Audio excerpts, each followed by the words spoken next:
Hey Reddit, I'm in a really tough spot and could use some advice. I'm Zoe, 18F, and I've always felt like the black sheep of my family. My parents, Diana, 46F, and Greg, 49M, have always favored my older sister Cassie, 21F.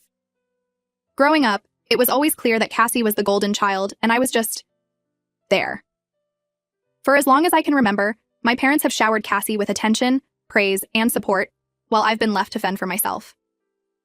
When we were kids, Cassie's artwork always got prime placement on the fridge, while mine was tucked away in a drawer.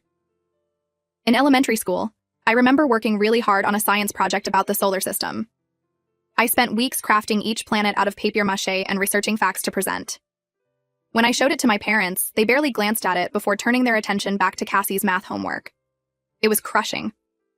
As we got older, the favoritism only became more apparent. In middle school, I joined the debate team and discovered I had a real talent for public speaking. I was excited to finally have something that was mine, something I excelled at. But even when I won competitions, my parents' reaction was lukewarm at best. They'd say things like, "That's nice, honey," before quickly changing the subject to Cassie's latest swimming achievement. Speaking of swimming, that was Cassie's thing. She was a natural in the water and joined the swim team in high school. My parents never missed a single one of her meets. They'd cheer from the stands, take dozens of photos, and always treat her to a celebratory dinner afterward, whether she won or lost. Meanwhile, I was lucky if they remembered to pick me up from debate practice. The favoritism extended to birthdays and holidays, too. Cassie would get lavish gifts and parties while I'd be lucky to get a card.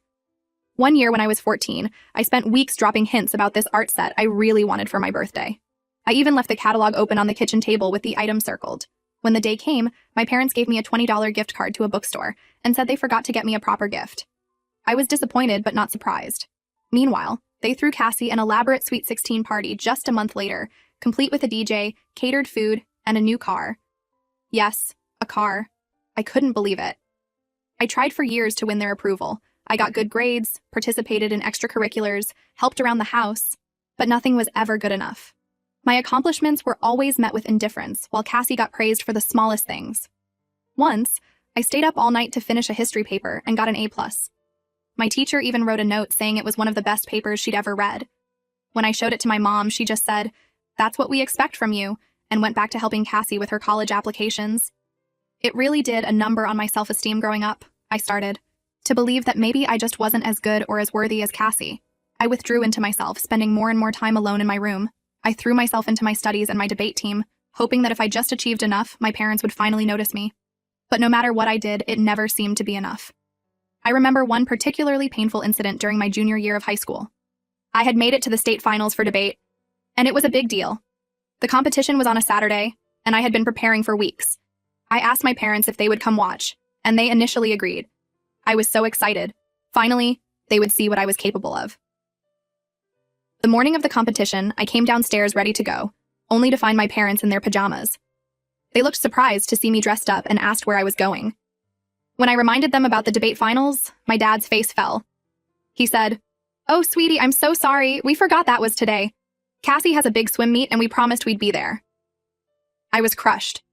I ended up taking the bus to the competition alone. I won first place that day, but it felt hollow. When I got home and tried to share my excitement, my parents were too busy celebrating Cassie's third-place finish in her swim meet to really listen. That night, I cried myself to sleep, clutching my trophy and wondering why I wasn't enough. Things came to a head last month on my 18th birthday. After years of disappointment, I had modest expectations, maybe a nice family dinner or small celebration. Instead, my parents completely forgot. I came downstairs that morning to find them excitedly planning Cassie's 22nd birthday party happening the following week. They were discussing caterers and decorations, completely oblivious to the fact that it was my birthday. When I reminded them, my mom just said, "Oh right, happy birthday, sweetie," without even looking up from her party planning notebook. I was crushed. I retreated to my room and cried for hours. Later that evening, I overheard my parents and Cassie laughing and chatting in the living room. I went downstairs, hoping maybe they had planned a surprise for me after all. Instead, I found them watching home movies of Cassie as a kid. They didn't even acknowledge me when I walked in. That was the last straw. I couldn't hold back anymore, and I exploded. I told them how hurt and neglected I felt all these years. How it's not fair that Cassie gets all the love and attention while I'm treated like an afterthought. How I'm sick of feeling invisible in my own family. I brought up all the missed events, the forgotten promises, the constant comparisons to Cassie. Years of pent-up hurt and anger came pouring out. My parents were shocked. They tried to dismiss my feelings and said I was being dramatic.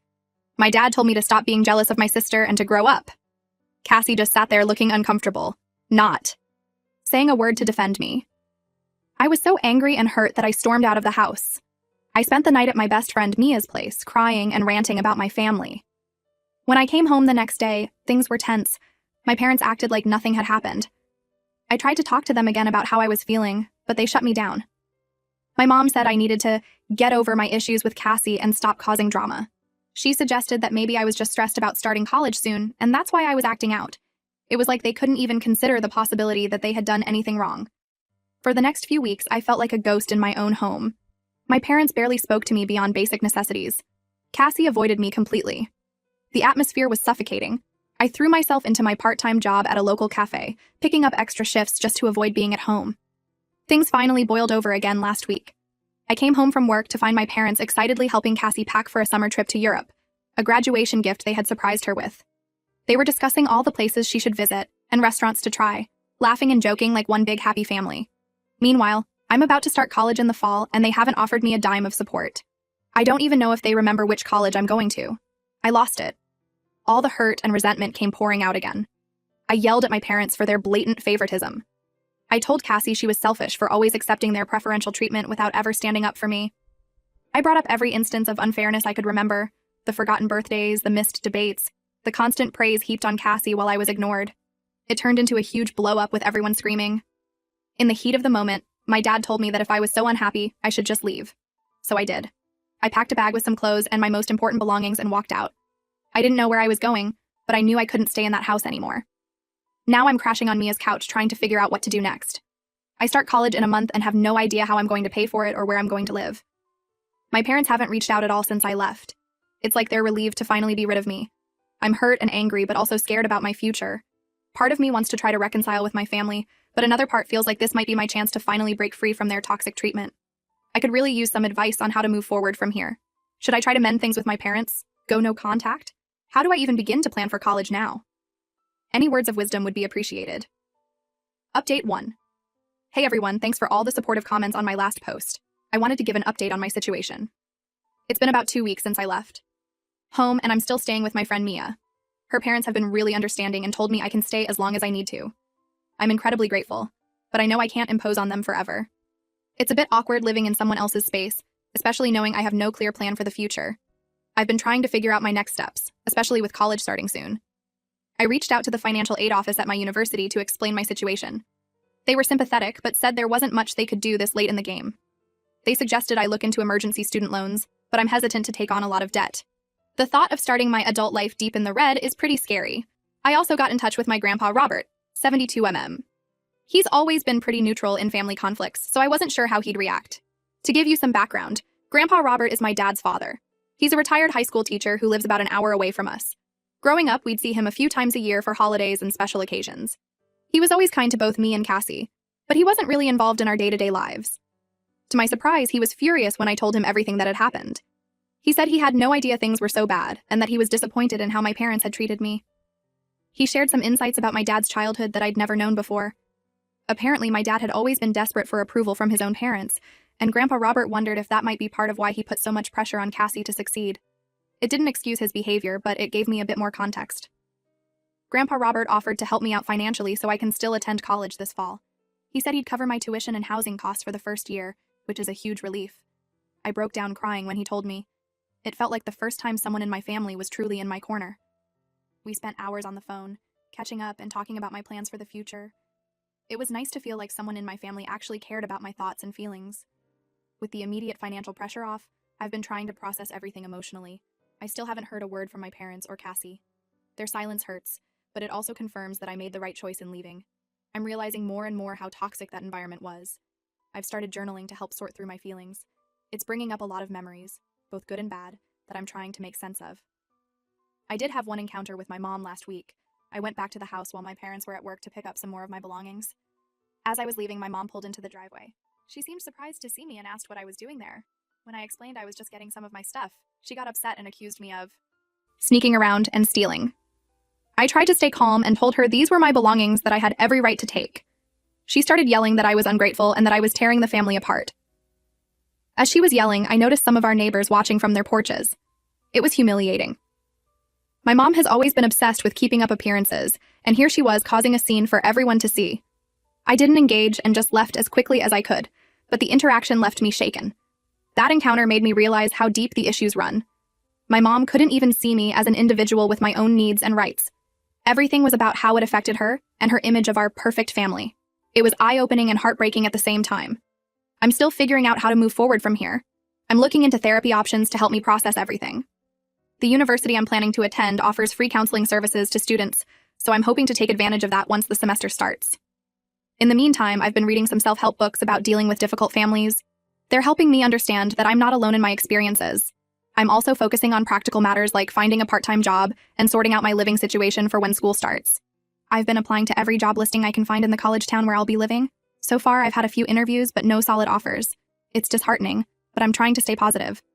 As for housing, I'm looking into off-campus options since they tend to be cheaper than the dorms. I've joined some Facebook groups for students looking for roommates. It's a bit nerve-wracking to think about living with strangers, but it seems like the most affordable option right now. Part of me is scared about the future and going it alone. I've never lived away from home before, and the thought of navigating college and adult life without any family support is daunting. But another part feels a sense of freedom I've never experienced before. For the first time, I feel like I have control over my own life and choices. It's both exhilarating and terrifying. I've been spending a lot of time with Mia, and she's been an incredible support. We've been friends since middle school, and she's seen firsthand how my family has treated me over the years. She's always been there to listen and offer a shoulder to cry on. Her parents have been amazing too. They've been treating me like part of the family, including me in their meals and family activities. It's bittersweet. It's nice to feel welcomed and cared for, but it also highlights what I've been missing with my own family. I'll keep you all updated as things progress. Thanks again for all the support. It means more than you know. It's comforting to know that there are people out there who understand and care, even if they're strangers on the internet.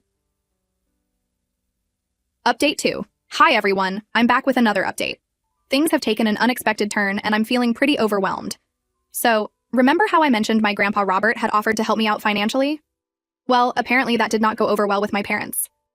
Last weekend, my grandpa called me and he sounded really upset. He told me that my parents had found out about his offer to pay for my college expenses and they were furious.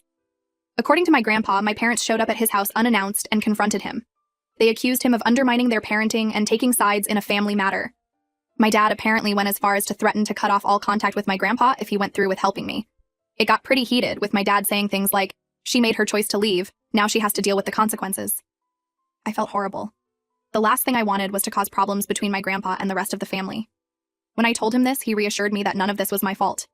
He said he was disappointed in my parents' behavior and that he stood by his decision to help me. He told me a bit more about the argument, including how my mom had accused me of manipulating him for money. It hurt to hear that they think so little of me.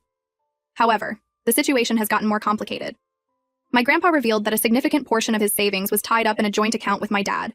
Apparently, they had set this up years ago to manage some family property. He's worried that my dad might try to block his access to the money out of spite. He's looking into his legal options, but it's going to take some time to sort out. This has thrown my college plans into uncertainty again. My grandpa still wants to help, but he's not sure how much he'll be able to contribute now. He's promised to do what he can, but he advised me to start looking into other options just in case.